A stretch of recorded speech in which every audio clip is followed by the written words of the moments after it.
There's been a lot of noise with regards to the delimitation exercise, which was recently conducted by the Zimbabwe Electoral Commission. Why is there such a noise over a constitutional process? Good evening.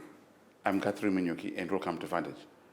Tonight on the program, we have ZANU PF Director of Information, Mr. Tafadzwa Mugwadi, to discuss with us the delimitation and other issues related to the forthcoming 2023 national elections. Mr. Mugwadi, welcome to Vantage, not for the first time. Oh, yes. Thank you very much, senior brother, and the compliments of the new season. Same to you, brah. Wonderful. Mr. Mugwadi, the last 2 weeks have been dominated by the noise over the delimitation exercise, which was done by the National Elections Management Board, ZAC. And the opposition has given varied responses. The MDC led by Senator Douglas Monzora, they're saying that they don't want this thing. It's got to be redone. And the CCC only this week said they want it to be rationalized. There are some sections that they're not happy with.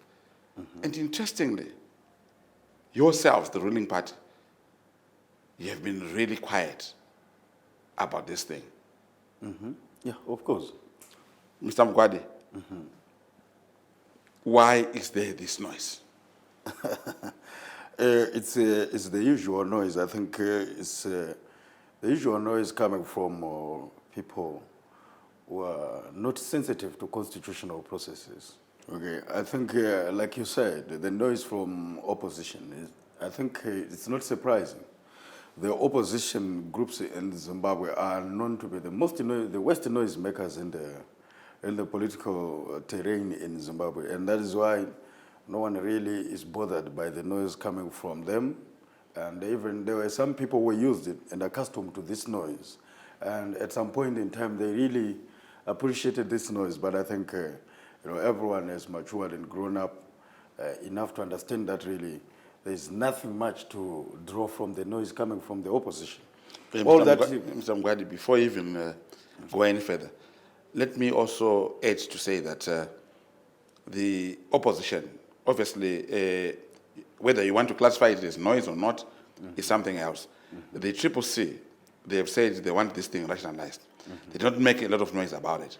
But the MDC did make some noise. But interestingly, the affiliates that claim to be associated with ZANU PF, they've been also making noise, to the extent of even threatening to go to court over this matter. So it's just not about the opposition, but even people who claim to be your associates. Let me make this very clear, and for the record, in case there are people that have had a tendency of misrepresenting the ruling party. In other words, you're asking us in terms of our position on this delimitation report. Correct. Now, the position of the ruling party, ZANU PF, is such that we don't have a position on this issue. Why we don't have a position on this issue is a matter of principle and respect for the constitutional processes currently obtaining. Remember, the delimitation exercise, the delimitation process, is a constitutional process. It is not a party process. It is not a ZANU PF process.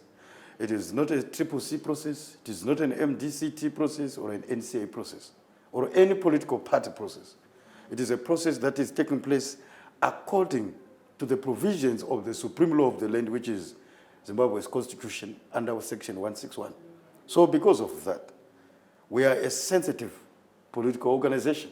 We respect national processes and constitutional processes for what they are.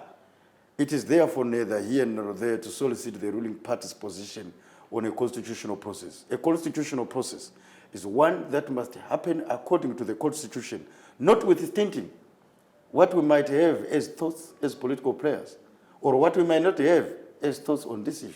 It is a constitutional process. It must unfold as such. And I'm glad that having received the preliminary delimitation report from the Zimbabwe Electoral Commission, the President of the Republic and Head of State and Government, Comrade Mnangagwa, took the process further as far as submitting the preliminary delimitation report to Parliament. And Parliament's deliberations are sovereign And at the moment, that's where the deliberations are taking place. Once they have their reservations, or they have their commendations, or they have their commentaries, as it were, or concerns and recommendations, they will be submitted to the president, who will have them considered before referring them back to the Zimbabwe Electoral Commission. This is a completely constitutional process. And by the way, the Zimbabwe Election Commission is a Chapter 12 institution, and Chapter 12 institutions are very sensitive institutions. They must be seen to have their independence intact. And therefore, it is needless for politicians to be passing out comments that are akin to threatening or intimidating these Chapter 12 institutions, particularly the Zimbabwe Electoral Commission in this case. Allow the constitutional process to take place as it is. Those who have views may take them to Parliament. Remember, we have parliamentarians. Those parliamentarians can receive people's views.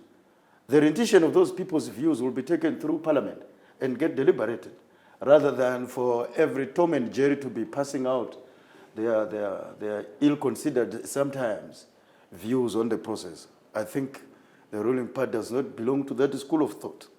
So in other words, as the ruling party, you respect this process, and it's already in Parliament. Very and you much leave so. Parliament, where you've got also the majority to deal with these things. Whatever comes out of it, you'll accept.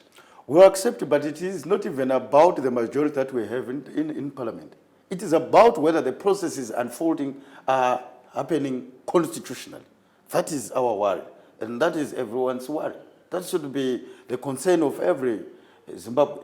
Not about what ZANU is going to get from this process, or what CCC expects to get from this process, or what NCA or MDC or any other third party expects to get from this process. No, the delimitation process does not take place to favor a certain political organization or a political player, or to fulfill the interests of a certain political player. No, it doesn't happen that way.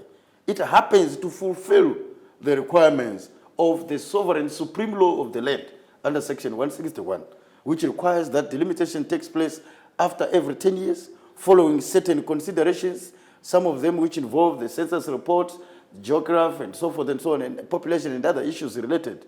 And exactly, this process must be, like I reiterated, allowed to proceed that way.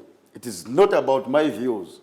Sometimes, as politicians, yes, the temptation to make very big headlines is always there when it comes to these processes. But I encourage politicians across board, both in the ruling party, in the opposition, and even in the non-governmental organizations. We know there are politicians, of course, and some politicians in the media, to have measured commentaries about this process, appreciating that we are dealing with a sensitive Chapter 12 institution whose independence must be retained at all costs and should not be intimidated. Thank you very much. We don't wear political jackets on Vantage. Of course, yes, I do. I do respect that. Correct. We'll be back with Mr. Mugwadi.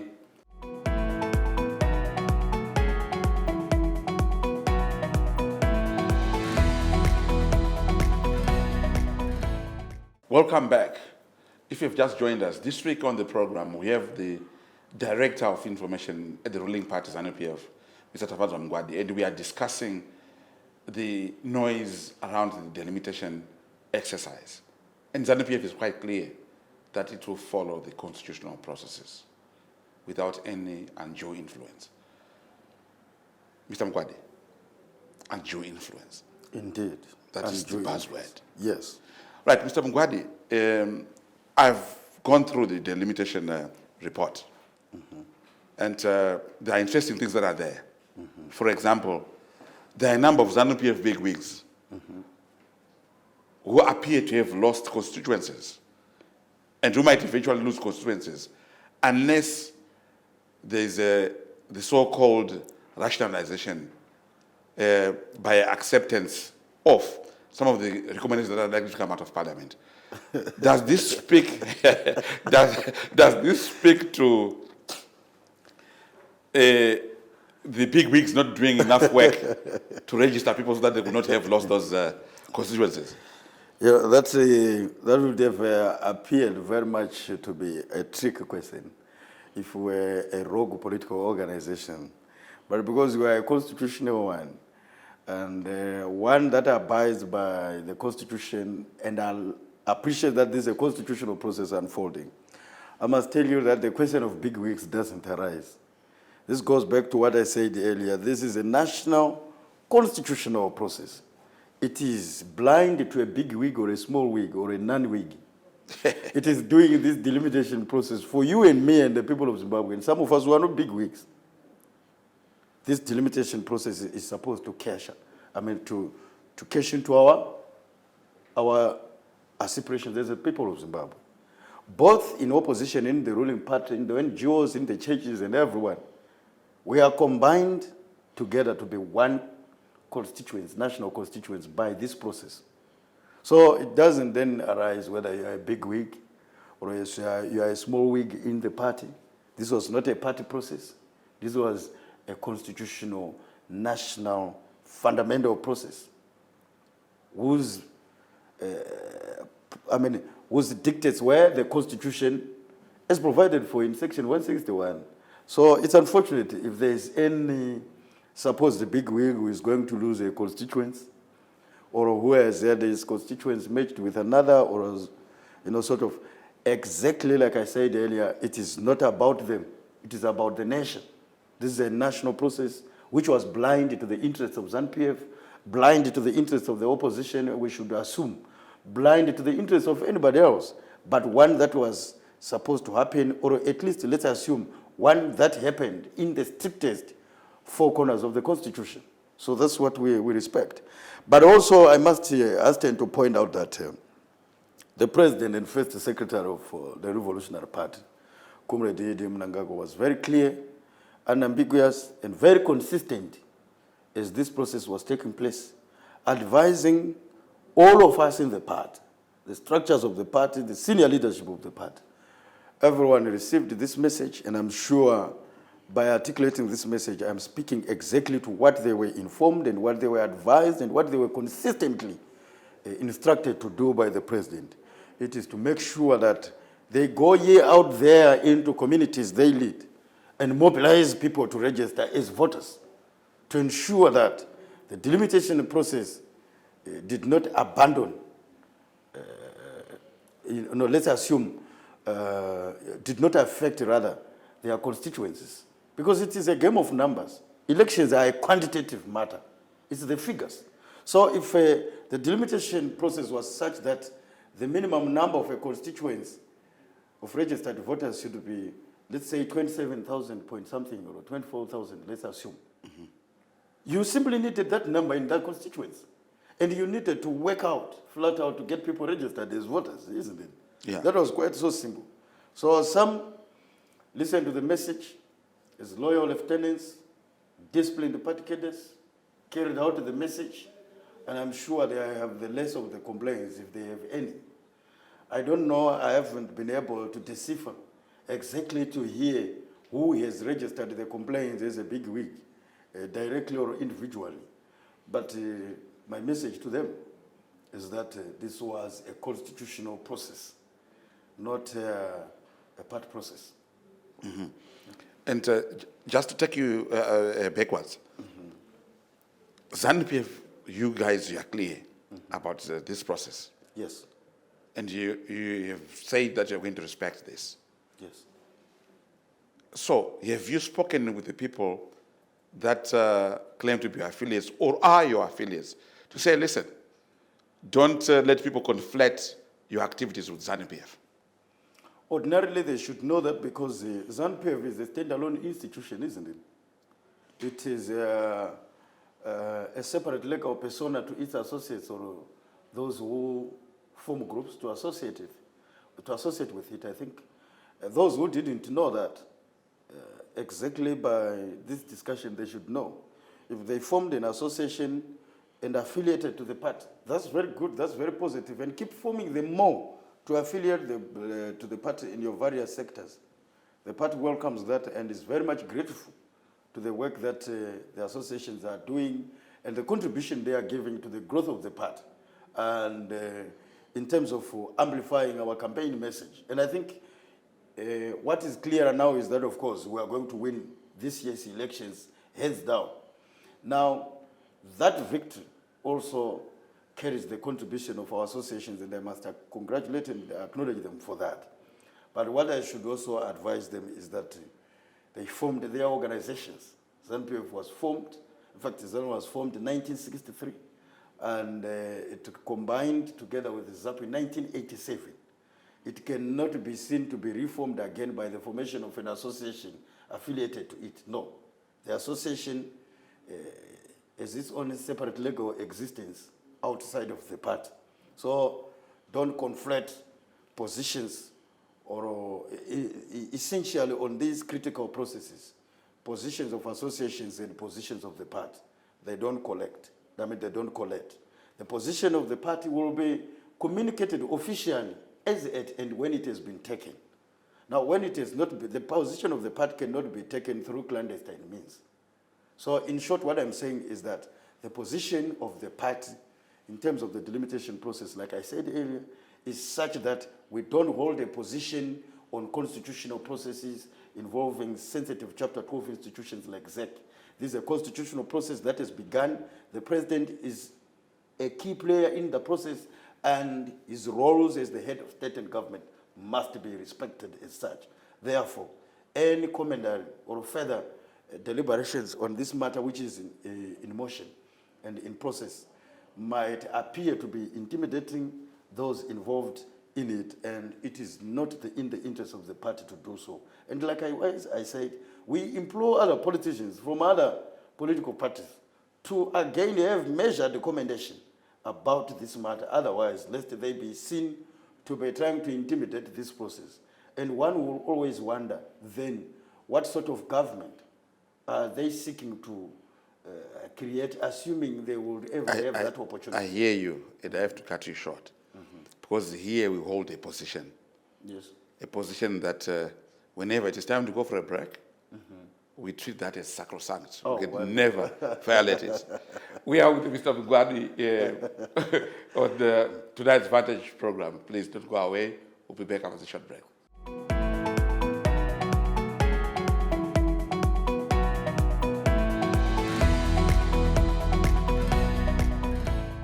Welcome to the final segment of this week's Vantage. If you've just joined us, tonight on the program, we have Director of Information at the ruling party, ZANU-PF, Mr. Tafadzwa Mugwadi. We've been discussing delimitation for almost 2/3 of this program. But it is time, Mr. Mugwadi, to talk about other things that are not only related to the election, but to the well-being of the country and well-being of our societies. Last week, Mr. Mugwadi, there was a very disturbing video in which barbarians, I don't want to say barbarians, really, sorry for this strong word, but for lack of a better word, I'll use barbarians, were captured, assaulting the elderly. And there have been so many interpretations made by people and opinions that have been flying left, right, and center. But I would like to ask you as ZANU-PF, because your first secretary and the president has been really consistent about the need to have peace and the need to rid our societies of the last remaining infrastructure of violence in the communities. What's your feeling on this matter? Thank you, my brother Gathra. I think you didn't use a strong word as you had alluded earlier by calling them barbaric elements. I think that was an appropriate word, very appropriate to characterize the regrettable, horrible sights that we saw there. And we hope that that thing will never repeat itself again. In terms of whoever did it, that thing will never repeat itself again. But earlier on, the parties made itself very clear and categorical. You made it very clear that the president, as you know him, our president and first secretary, His Excellency Comrade Mnangagwa, has made his position very clear to all of us in the party, rank and file, all membership in society. Never employ violence as a means of mobilization for the party. Never employ violence as a means of galvanizing support for the party ahead of the elections or at any given time. Our society abhors violence. Our president abhors violence.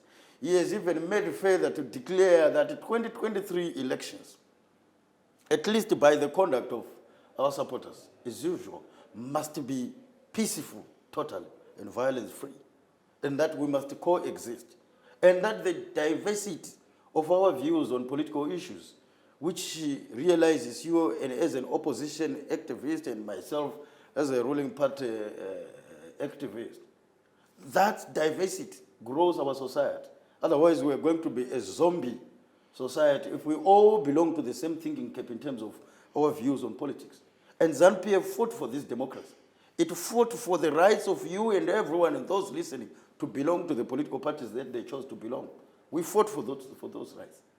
The Second Republic of President Emerson Mnangagwa is very clear on wanting to ensure that those rights are enjoyed by every Zimbabwean and are part of our society.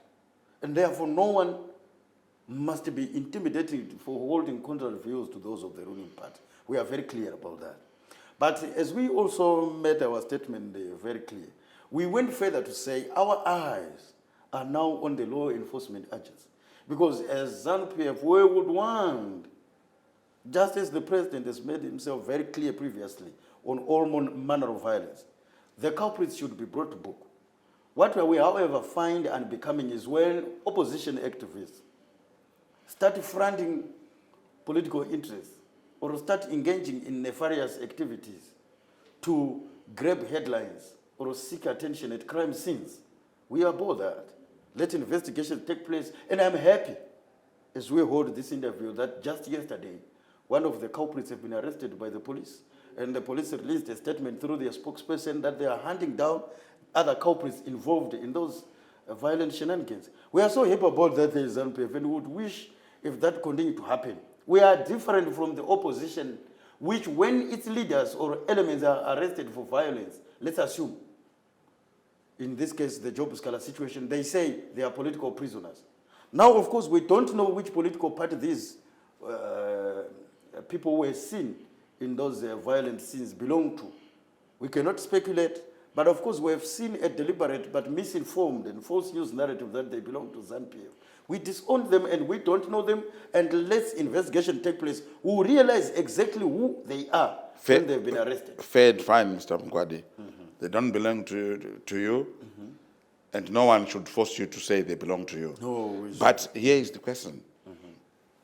In the decades gone by, your party was said to be synonymous with violence after the late former President Robert Mugabe actually said we've got degrees in violence. But that is in the past. But what are you doing to make sure that perception around ZANU-PF, even where it is not even involved, like in this case, as you say, should not be associated with violence? What the party has been able to do from the top to the bottom, maybe let me just start from the top. Remember, for us in ZANU-PF, the president's remarks and views are binding on all of us. They are an instruction. And that is why we don't subject the president's positions on issues to discussion. We don't discuss the president's positions on issues. And his position in this matter is that we want violent-free elections, and beyond elections, we want a violent-free society. And that our elections must be peaceful, and that our process of galvanizing support for the party must be peaceful and violent-free. That is an instruction for us. And those listening to us right now, those who belong to ZANU-PF, those who are our members, this is an instruction. When the president speaks, he gives an instruction. Don't do it. If you do it, you are doing it in your name and you will account before the law. The president has said, if you engage in violence in the name of the party or in whichever name that you do so, whether CCC or other, you will carry your own cross before the law. It doesn't matter what your rank in society is. And that is why our president wears two jackets. One, that of being the president and first secretary of ZANU-PF, and whose positions binds me and our supporters. But most importantly, the one of being the president and the head of state and government of Zimbabwe. His positions on such issues binds you and me as a journalist, as an opposition, as a Ngo activist, as a donor-funded element, as a Zimbabwean, even in the diaspora, the positions of the president of the republic are binding on all of us. And he has made himself very clear, no to violence. So that message should resonate with us. What is said is that the opposition, particularly 3KtvZim, reciprocates, does not reciprocate positively to that message. They rather stoke violence and sometimes engage in false flag operations in order to present themselves as victims. But you know what happened in Nyatsime there? You know the culprits, some of them are before the courts. They would want to present those who are before the courts as political prisoners.